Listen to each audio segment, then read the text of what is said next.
Nancy has dedicated her entire career to issues relating to access to justice, basic fairness, and equality for all. I think some of the best leaders are the reluctant ones, and Nancy came into that role in leading the court when asked to do so.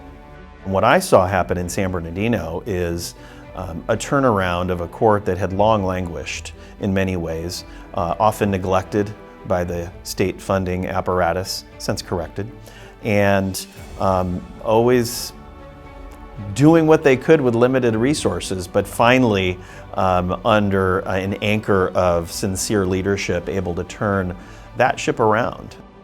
During the pandemic, it was remarkable to me, her composure, and you wouldn't have known a difference, at least from what I saw with Nancy working with her prior to the pandemic. She just kept going. And I'm sure she was under a tremendous amount of strain, but it never showed. What I saw from Nancy during the pandemic is leadership. Leadership within the branch, but as importantly, or more importantly, leadership at the local level with her court and in her community. Very difficult times working with the public and with our justice partners through unprecedented shutdowns and limitations in court services and trying to move to new technologies. And Nancy was able to bring her experience and her understanding to those issues and discussions. Nancy was also effective in reaching out to other courts to see what they were doing and what help the council might have been able to provide. She was effective at representing and impacting the emergency order process to ensure that the orders would work at the local level and representing the challenges that the local courts faced. It brought up 30 years of experience into an unprecedented situation, and she remained calm and unflappable. The way I operate, when I look, oh, that's what would Nancy have done, you know? I ask myself that, and I think that's part of her legacy, and I know I'm not the only one that operates in her shadow in that way, and I think that's a gift.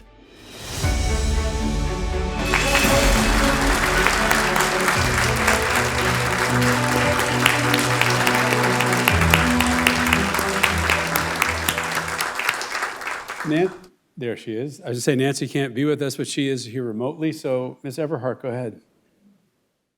Welcome. Thank you, Judge Rubin. And congratulations to my fellow recipients. Your work and passion for the branch really inspires all of us.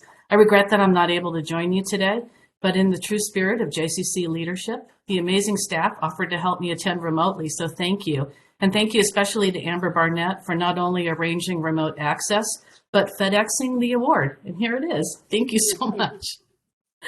Thank you to Judge Conklin, Mike Roddy, and Bob Fleshman. Your kind words in the video really meant a lot to me. I'm honored to have worked with all of you. You taught me so much during our time together, including how to stay calm and carry on. You are true role models. Bob was kind enough to attend in my place today in case we needed a stunt double.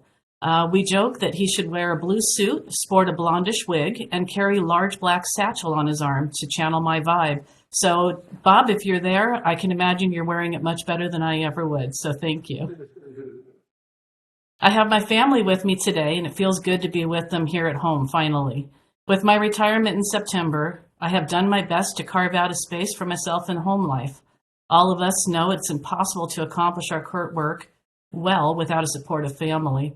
And I'm so lucky to have an amazing husband, Greg, who has held down the fort for many years, raised our kids, and kept me going in these last years. It has been an adventure of a lifetime to serve the court. I recall vividly, as a probate examiner 31 years ago, joining my first advisory committee and in awe seeing the pictures of past Distinguished Service Award winners and Judicial Council members, all incredibly worthy and people that I admire. That I get to join them on that wall is something I haven't yet wrapped my head around, and I'm not sure I deserve it, but I'm incredibly thankful. The leaders of the judicial branch are dedicated, passionate advocates with so much knowledge, and they're such good people who care deeply. The Judicial Council members, the JCC staff, the advisory committee members, they all lead by example instilled in all of us by our amazing leader, Chief Justice Kantil Sakaue. I will forever be in awe of her spirit and a little bit starstruck whenever I'm around her, and thankful for the opportunities to serve her and the branch. So happy retirement to you and happy next chapter, Chief. I'm thankful to the leadership of San Bernardino for allowing me to be on council, chair SEAC, and to take on an extra year of service during the pandemic to provide stability. The executive team there was instrumental in taking on daily operations so I could focus on branch issues. I also need to thank San Diego Superior Court and Mr. Roddy. I started my career there and spent 24 years there, actually, and learned so much from all of them. My heart is forever with them. During the pandemic, TCPJAC and SEAC played a large role in providing consistency, best practices, baking of ideas, and a place to worry, vent, and find solutions. My partner chair on TCPJAC, Judge Heinrichs, was our thoughtful leader, remembering to keep the court family together and maintain well-being.